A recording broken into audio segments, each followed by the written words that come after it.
ప్రపంచంలోనే అతిపెద్ద గిరిజన జాతర కుంభమేళా తర్వాత 1,00,00,000 మంది జనం ఒకే చోట చేరే మహా అద్భుతం. అక్కడికి వెళ్తే ఏ గుడి ఉండదు, ఏ గోపురాలు ఉండవు, ఏ రాతి విగ్రహాలు ఉండవు. మరి ఆ 1,00,00,000 మంది జనం ఎవరి కోసం వెళ్తున్నారు, ఎవరికి మొక్కుతున్నారు? కేవలం 2 చెట్టు ముద్దులకు. అవును, గద్దెల మీద ఉండే ఆ 2 కర్రలే ఆ 1,00,00,000 మందికి దైవాలు. వాళ్ళే మన సమ్మక్క సారక్కలు. అసలు ఎవరు వీళ్ళు? వీళ్ళు ఆకాశం నుంచి ఊడిపడ్డ దేవతలు కాదు. మనలాగే ఈ మట్టిలో పుట్టి మన కోసం, మన ఆత్మ గౌరవం కోసం ఆఖరి రక్తపు బొట్టు వరకు పోరాడి ఆ మట్టిలోని కలిసిపోయిన వీర నారీమణులు. ఒక సామాన్య మహిళ మహాశక్తిగా ఎలా మారింది? కాకతీయ సామ్రాజ్యాన్ని గడగడలాడించిన ఆ నిట్టుటి చరిత్ర ఏంటి? ఈ వీడియో చివరి వరకు చూడండి. మీ కళ్ళల్లో నీళ్లు, ఒంట్లో పౌరుషం రాకపోతే అడగండి. కథ మొదలైంది 13వ శతాబ్దంలో. కరీంనగర్ ప్రాంతంలోని పోలవాస అనే రాజ్యాన్ని మేడరాజు పరిపాలిస్తున్నాడు. మేడరాజు గిరిజన దొర, న్యాయం ధర్మం తెలిసినవాడు. కానీ ఆయనకు పిల్లలు లేరు. ఒకరోజు మేడరాజు తన సైన్యంతో అడవికి వేటకు వెళ్ళాడు. అడవి నిశ్శబ్దంగా ఉంది. హఠావుటిగా పులుల గాండ్రింపులు. సైనికులు భయపడ్డారు. కానీ అక్కడ వారికి కనిపించిన దృశ్యం చూసి వారి గుండెలు ఆగిపోయినంత పనయింది. కొన్ని పులులు ఒక చోట చేరి ఉన్నాయి. వాటి మధ్యలో ఒక పసికందు. ఆ పులులు ఆ పాపను తినడం లేదు, కాపలా కాస్తున్నాయి. ఆ పాప ఏడుపు వినిపించడం లేదు, పులులతో ఆడుకుంటూ నవ్వుతుంది. మేడరాజు ఆశ్చర్యపోయాడు. ఇది సామాన్యమైన బిడ్డ కాదు, అడవి తల్లి నాకిచ్చిన వరం అనుకున్నాడు. పులులను తరిమి ఆ బిడ్డను ఎత్తుకున్నాడు. ఆ బిడ్డను చూడగానే ఒక దివ్యమైన తేజస్సు కనిపించింది. ఆమెకు సమ్మక్క అని పేరు పెట్టాడు. సమ్మక్క పెరిగే కొద్దీ ఆమెలో అసాధారణ శక్తులు కనిపించేవి. ఆమె అడవిలోని క్రూరమృగాలను చూసి భయపడేది కాదు, అవి ఆమెను చూసి తల వంచేవి. ఆయుర్వేద మూలికలతో ప్రజల జబ్బులు నయం చేసేది. పోలవాస ప్రజలకు ఆమె ఒక యువరాన్ని మాత్రమే కాదు, అప్పుడే ఒక దేవతలా కనిపించేది. పోలవాస రాజ్యం మీద కాకతీయ చక్రవర్తుల కన్ను పడింది. సామ్రాజ్య విస్తరణలో భాగంగా కాకతీయ సైన్యం పోలవాసపై దండెత్తింది. అది మేడరాజు తట్టుకోలేనంత పెద్ద సైన్యం. తన ప్రజలను, ప్రాణ సమానమైన కూతురు సమ్మక్కను రక్షించుకోవడం కోసం మేడరాజు తన రాజ్యాన్ని వదులుకుని దట్టమైన అడవుల్లో ఉన్న తన మేనలుడు పగిడిద్దరాజు దగ్గరకు మేడారానికి పారిపోయి వచ్చాడు. అక్కడే మేడారంలో తలదాచుకున్నాడు. తన కూతురు సమ్మక్కను పగిడిద్దరాజుకిచ్చి పెళ్లి చేశాడు. కానీ రాజ్యాన్ని పోగొట్టుకున్న బాధ, కాకతీయుల చేతిలో జరిగిన అవమానం మేడరాజును కుంగదీశాయి.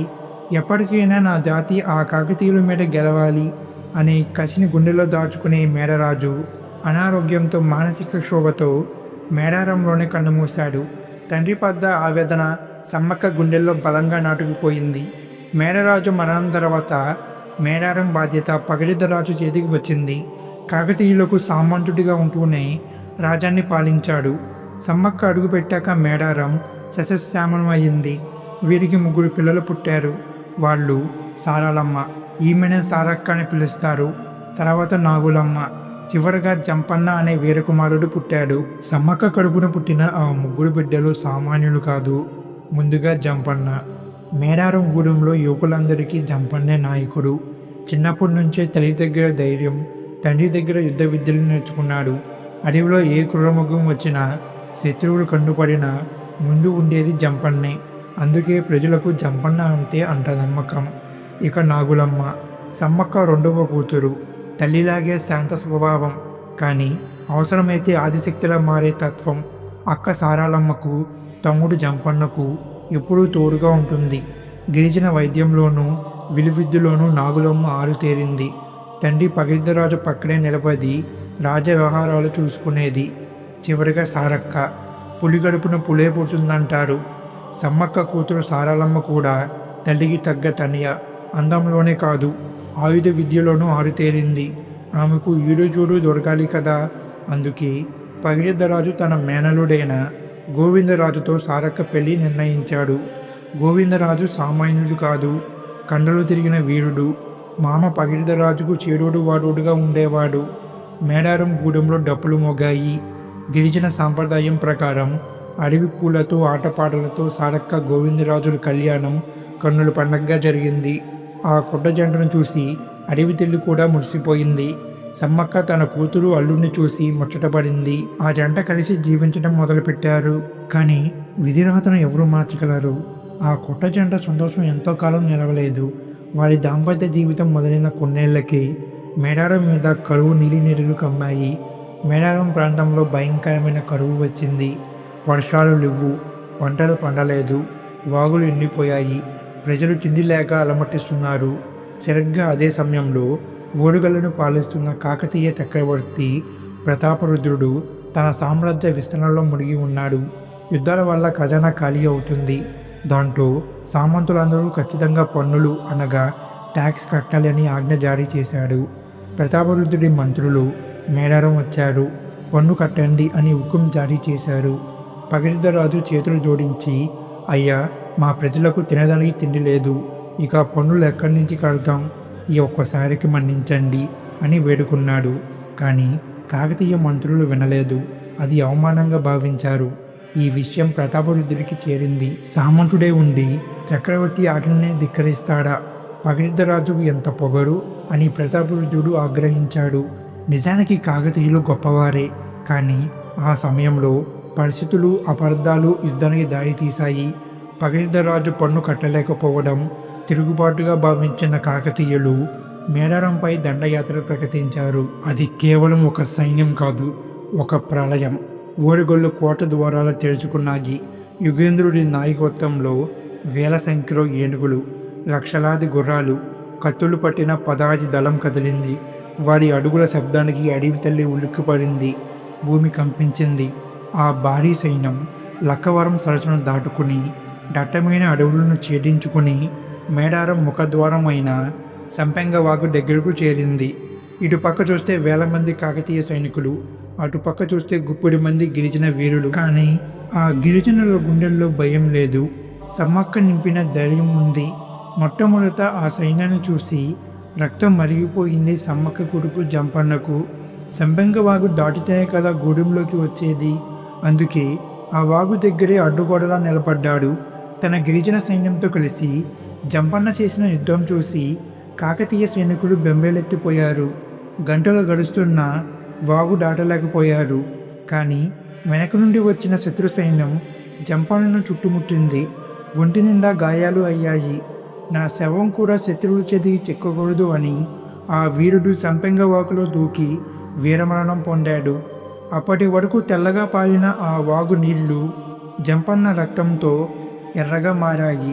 అందుకే ఆ వాగు జంపన్న వాగు అయ్యింది. కొడుకు చనిపోయాడని తెలిసింది. పగిడిద్దరాజు గుండె పగిలింది. కానీ ఏడవడానికి అది సమయం కాదు. కట్టిపట్టి యుద్ధరంగంలోకి దూకాడు. సాక్షాత్తు ప్రతాపరుద్రుడి సైన్యాధిపతులను ఎదుర్కొన్నాడు. గిరిజన సాంప్రదాయ ఆయుధాలతోనే శత్రువులను ముప్పు తిప్పలు పెట్టాడు. కానీ నేరుగా గెలవలేమని గ్రహించిన శత్రువులు కుట్రతో పగిడిద్దరాజును చంపేశారు. మేడారం రాజు నేలకొరిగాడు. మేడారం అడవుల్లో కాకతీయ సైన్యం ఉప్పొంగుతున్నప్పుడు గోవిందరాజు సింహంలా గర్జించి శత్రువులను చీల్చి చెండాడాడు. కానీ ఊహించని దొంగ దెబ్బకు నేలకొరిగాడు. కళ్ళెరితే భర్త మరణం చూసిన సారక్క గుండె పగిలింది. కానీ మరుక్షణమే ఆ బాధను దిగమింగి సాక్షాత్తు భద్రకాళిలా మారింది. నా భర్తనే చంపుతారా అంటూ రణరంగంలోకి దూకి కత్తితో శత్రువుల తలలు తెగ్గొస్తూ రక్తపు ఏరులు పాడించింది. ఆమె వీరోచిత పోరాటం చూసి కాకతీయ సైన్యం గజగజ వణిగిపోయింది. చివరికి ఒళ్ళంతా గాయాలైన ప్రాణం పోయే వరకు పోరాడి భర్త గోవిందరాజు చెంతనే ఆ వీరనారి సారక్క కూడా నేల తల్లి ఒడిలో అమరురాలయ్యింది. తన కళ్ళ ముందే కుటుంబం అంతా రాలిపోతుంటే రెండవ కూతురు నాగులమ్మ తట్టుకోలేకపోయింది. గాయపడిన వారిని ఆదుకుంటూనే చేతికి అందిన కత్తితో శత్రువులను ఎదురించింది. అమ్మ సమ్మక్క వచ్చేలోపు శత్రువులను ఆపాలని చూసింది. కానీ విధి ఆమెను కూడా కరుణించలేదు. నాగులమ్మ కూడా నేల కొరికింది. భర్త పోయాడు, కొడుకు పోయాడు, కూతుళ్ళు పోయారు, అల్లుడు పోయాడు. రణరంగం మొత్తం సొంత మనుషుల శవాలతో నిండిపోయింది. అక్కడ శ్మశాన నిశ్శబ్దం ఆవరించింది. కానీ అది తుఫానుకు ముందు వచ్చే ప్రశాంతత మాత్రమే. ఎందుకంటే ఆ అడవి తల్లి పెట్ట మేడారం మహారాణి సమ్మక్క ఇంకా బ్రతికే ఉంది. తన వాళ్ళను చంపిన కాకతీయ సైన్యాన్ని చూసి ఆమె కళ్ళలో నీళ్లు ఇంకిపోయాయి. నిప్పులు రగులుతున్నాయి. జుట్టు విరపోసుకుంది. నురుత కుంకుమ దిద్దింది. చేతిలో కట్టి పట్టింది. ఒక్కొక్క అడుగు వేస్తూ యుద్ధభూమిలోకి ఆమె వస్తుంటే భూమాట కూడా భయంతో కంపించింది. అప్పుడు ఆమె మనిషిలా లేదు, సాక్షాత్తు ప్రళయకాల మహాకాళిలా మారింది. ఒరే, ఎవడా నా బిడ్డను చంపింది అని ఆమె చేసిన ఒక గర్జనకు అడవిలోని పురులు కూడా తోక ముడిచాయి. కాకతీయ సైన్యం గుండెల్లో రైలు పరిగెట్టాయి. ఇక మొదలైంది అసలు సిసలు అరణ్యకాండ. ఆమె కట్టి గిరా గిరా తిరుగుతుంటే శత్రువుల తలలు బంటుల్లా ఎగిరిపడుతున్నాయి. ఒక్కొక్కరిని నరుకుతుంటే మేడారం నేల రక్తంతో తడిసి ముద్దవుతుంది. వేల మంది సైన్యం ఆమెను చుట్టుముట్టినా ఒక్కరు కూడా ఆమె దరిదాపుల్లోకి రాలేకపోతున్నారు. ఆమె వేగం, ఆమె ఆవేశం చూసి ఏనుగులు కూడా వెనక్కి పరుగులు తీశాయి. అది యుద్ధం కాదు, సమ్మక్క చేసిన రుద్ర తాండవం, మృత్యుదేవత చేసిన నరమేధం. ధర్మయుద్ధంలో ఆ తల్లిని గెలవలేమని ఆ పిరిగి పందులకు అర్థమైంది. నేరుగా ఎదుర్కొనలేక చెట్లు చాటున దాక్కున్నారు. యుద్ధ నియమాలను పక్కన పెట్టి ఒక కాకతీయ సైనికుడు వెనక నుండి వచ్చి అమ్మ వీపులో బల్లెందించాడు. రక్తం దారగా కారింది. కానీ సమ్మక్క కూలిపోలేదు. ఆ గాయంతోనే వెనక్కు తిరిగింది. ఆ సైనికుడిని 2 ముక్కలుగా నరికింది. అప్పుడు అమ్మకు అర్థమయ్యింది, తన అవతారం చాలించాల్సిన సమయం వచ్చిందని.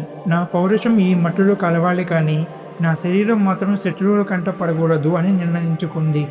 గాయపడిన బెబ్బులిలా రక్తం కారుతున్న శరీరంతోనే చిలకల గట్టు వైపు నడిచింది. మార్గమధ్యంలోనే అదృశ్యమైంది. గిరిజనులు సమ్మక్క కోసం అరణ్యం మొత్తం గాలించగా నాగవృక్షపు నీడలో ఉన్న పాము పుట్ట దగ్గర పసుపు కుంకుమల బరిన కనిపించింది. గిరిజనులు ఈ బరినే సమ్మక్కగా భావించి తమ కోసం ప్రాణాలు అర్పించిన వారిని స్మరించుకుంటూ జాతర చేసుకుంటున్నారు. జాతరకు వచ్చే భక్తులు జంపన్నవాగులో పుణ్యస్నానాలు చేస్తారు. ఆ త్యాగానికి, ఆ వీరత్వానికి కాకతీయ చక్రవర్తి ప్రతాపరుద్రుడు కూడా చలించిపోయాడు. మేడారానికి పన్ను మినహాయింపు ఇచ్చి సమ్మక్కను దేవుడిగా కొలిచాడు. అప్పటి నుంచి ఇప్పటి వరకు ప్రతి 2 ఏళ్లకు ఒకసారి ఆ తల్లులను చూడడానికి కోట్లాది మంది మేడారం వస్తారు. సమ్మక్క సారాలమ్మ జాతర 4 రోజులు జరుగుతుంది. కన్నేపల్లి నుంచి సారాలమ్మను తీసుకురావడంతో జాతర మొదలవుతుంది. అదే రోజు సారాలమ్మ గద్దెపైకి రాకమునిపే ఏటూరు నగరం మండలం కొండాయి నుంచి గోవిందరాజును, కొత్తగూడెం మండలం పునుకొండ నుంచి పగిడిద్దరాజును, అడవి మార్గం మీదుగా కాలినరకన మేడారం తీసుకొచ్చి గడ్డెలపై ప్రతిష్ఠిస్తారు. 2వ రోజు సాయంత్రం వడ్డేళ్ళు అనగా పూజారులు ఈశాన్య దిశగా ఉన్న చిలకలగుట్టకు వెళ్ళి కుంకుమ బరిని రూపంలో ఉన్న సమ్మక్కను తీసుకువచ్చి మేడారం గడ్డపై ప్రతిష్ఠిస్తారు. వరంగల్ జిల్లా కలెక్టర్, ఎస్పీలు తుపాకీతో గాలిలోకి కాల్పులు జరిపి దేవతకు ఆహ్వానం పలుకుతారు. సమ్మక్క రాకతో మేడారం ప్రాంతం మొత్తం శివతత్తుల శివాలతో భక్తి పరవశంతో ఊగిపోతుంది. 3వ రోజు గద్దెలపై సమ్మక్క, సారాలమ్మ, పగిడిద్దరాజు, గోవిందరాజులు ఉంటారు. ఈరోజు మేడారంలో లెక్కలేనంత మంది భక్తులు మేడారానికి వస్తారు, మొక్కులు సమర్పించుకుంటారు. 4వ రోజు సమ్మక్కను చెగలగుట్టకు, సారాలమ్మను కన్నేపల్లికి, గోవిందరాజును కొండాయికి, పగిడిద్దరాజును పునికొండలకు కాలినరకను తీసుకువెళ్తారు. ఇలా దేవతలు వనప్రవేశం చేయడంతో జాతర ముగుస్తుంది. 1968 నుంచి ప్రభుత్వం ఈ జాతర ఏర్పాటు చేస్తుంది. 1996లో రాష్ట్ర ప్రభుత్వం మేడారం జాతరను రాష్ట్ర పండుగగా ప్రకటించింది. మొదట సమ్మక్క, సారాలమ్మ జాతరలు వేరువేరు గ్రామాల్లో జరిగేవి.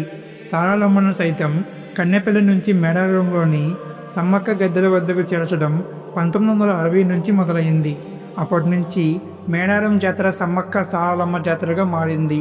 ప్రభుత్వ పరంగా 1944లోనే మేడారం జాతరపై తహసీల్దారుతో కమిటీ ఏర్పాటైనట్లు రికార్డులు చెప్తుండగా 1967లో దేవాదాయ శాఖ అధీనంలోకి వచ్చింది. చూశారు కదా ఫ్రెండ్స్, ఇది కేవలం ఒక చరిత్ర కాదు, మన అస్తిత్వం. ఆ తల్లుల త్యాగం, ఆ పౌరుషం మన రక్తంలోనే ఉంది. అన్యాయాన్ని ఎదిరించడానికి ఆయుధం పట్టాల్సిన పని లేదు. ఆ అమ్మవాళ్ళ పేర్లు తలుచుకుంటే చాలు, కొండంత ధైర్యం వస్తుంది. ఈ వీడియో చూస్తున్నంతసేపు ఆ సమ్మక్క సారక్కల త్యాగాన్ని తలుచుకొని మీ గుండె బరువెక్కిన, మీ ఒంట్లో పౌరుషం పొంగిన ఆ తల్లుల మీద భక్తితో కింద కామెంట్ సెక్షన్లో జై సమ్మక్క, జై సారక్క అని గట్టిగా కామెంట్ చేయండి. మీరు చేసే ఆ కామెంట్ వనదేవతల పాదాల చెంత వేసే ఒక పువ్వు లాంటిది. అలాగే మన మట్టి గొప్పతనాన్ని, మన చరిత్రను తెలిపే ఇలాంటి మరిన్ని వీడియోల కోసం వెంటనే మన ఛానల్ని సబ్స్క్రైబ్ చేసుకోండి.